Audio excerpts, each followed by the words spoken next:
بسم اللہ الرحمن الرحیم۔ حضرت ابو ذر غفاری رضی اللہ تعالی عنہ کا اسلام۔ حضرت ابو ذر غفاری رضی اللہ تعالی عنہ مشہور صحابی ہے جو بعد میں بڑے زاہد اور بڑے علماء میں سے ہوئے۔ حضرت علی کرم اللہ وجہہ کا ارشاد ہے کہ ابو ذر ایسے عالم علم حاصل کیے ہوئے ہیں جس نے لوگ عاجز ہے، مگر انہوں نے اس کو محفوظ کر رکھا ہے۔ جب ان کو حضور صلی اللہ علیہ وسلم کی نبوت کے پہل خبر پہنچی تو انہوں نے اپنے بھائی کو حالات کی تحقیق کے واسطے مکہ بھیجا کہ جو شخص یہ دعویٰ کرتا ہے کہ میرے پاس وحی آتی ہے اور آسمان کی خبریں آتی ہے، اس کے حالات معلوم کرے اور اس کے کلام کو غور سے سنے۔ وہ مکہ مکرمہ آئے اور حالات معلوم کرنے کے بعد اپنے بھائی سے جا کر کہا کہ میں نے ان کو اچھی عادتوں اور عمدہ اخلاق کا حکم کرتے دیکھا اور ایک ایسا کلام سنا جو نہ شعر ہے نہ کہانیوں کا کلام ہے۔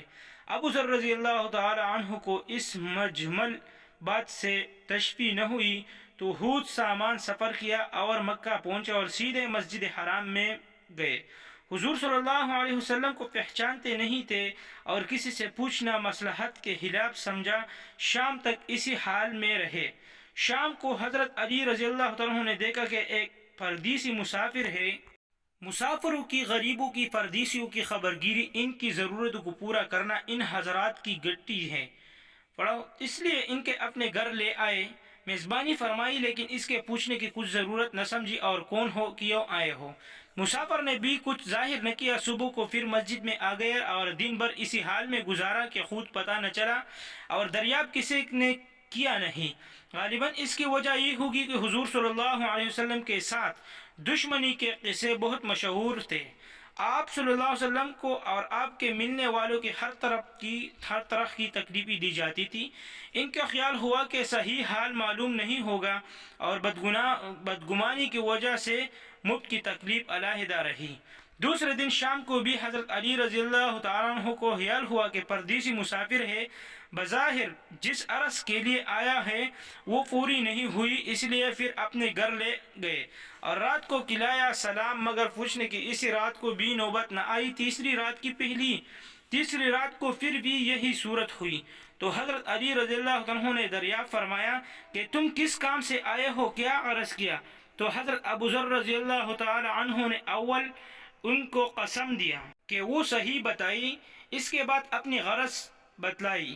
حضرت علی رضی اللہ عنہ نے فرمایا کہ وہ بے شک اللہ کے رسول ہے اور صبح کو جب میں جاؤں تو میرے ساتھ چلنا۔ میں وہاں تک پہنچا لیکن مخالفت کا زور ہے، اس لیے راستے میں اگر مجھے کوئی شخص ایسا ملا جس سے میرے ساتھ چلنے کی وجہ سے تم پر کوئی اندیشہ ہو تو میں پیشاب کرنے لگوں گا، اپنا جوتا درست کرنے لگوں گا، تم سیدھے چلنے، میرے ساتھ ٹھہرنا نہیں، جس کی وجہ تمہارے میرا ساتھ ہونا معلوم نہ ہو۔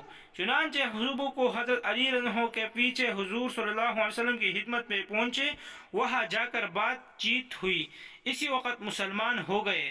حضور صلی اللہ علیہ وسلم نے ان کی تکلیف کے خیال سے فرمایا کہ اپنے سلام کو ابھی ظاہر نہ کرنا، چپکے سے اپنے قوم میں چلے جاؤ، جب ہمارا غلبہ ہو جائے اسی وقت چلے آنا۔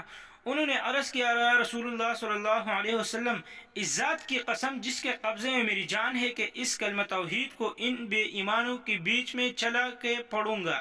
چنانچہ اس وقت مسجد حرام میں تشریف لے گئے اور بلند آواز سے اشہد اللہ الہ الا اللہ و اشہد ان محمدن عبدہ و رسولہ پڑھا۔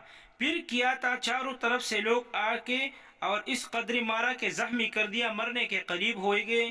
حضور صلی اللہ علیہ وسلم کے چچا حضرت عباس رضی اللہ عنہ کو، جو اس وقت مسلمان بھی نہیں ہوئے تھے، ان کے اوپر بچانے کے لیے لیٹ گئے اور لوگوں سے کہا کہ کیا ظلم کرتے ہو، یہ شخص قبیلہ عفار کا ہے اور یہ قبیلہ ملک شام کے راستے میں پڑتا ہے، تمہاری تجارت وغیرہ سب ملک شام کے ساتھ ہے، اگر یہ مر گیا تو شام کو جانا آنا بند ہو جائے گا۔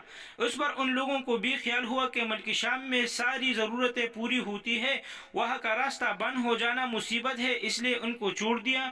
دوسرے دن پھر اسی طرح انہوں نے جا کر بلند آواز سے کلمہ پڑھا اور لوگوں کو اس کلمہ کو سننے کی تاب نہ لا سکتے تھے، اس لیے ان پر ٹوٹ پڑے۔ دوسرے دن بھی حضرت عباس رضی اللہ عنہ نے اسی طرح ان کو سمجھا کر ہٹایا کہ تمہاری تجارت کا راستہ بند ہو جائے گا۔ اور اسی طرح ویڈیو دیکھنے کے لیے ہماری چینل ضرور سبسکرائب کیجئے، ویڈیو کو لائک شیئر کیجئے۔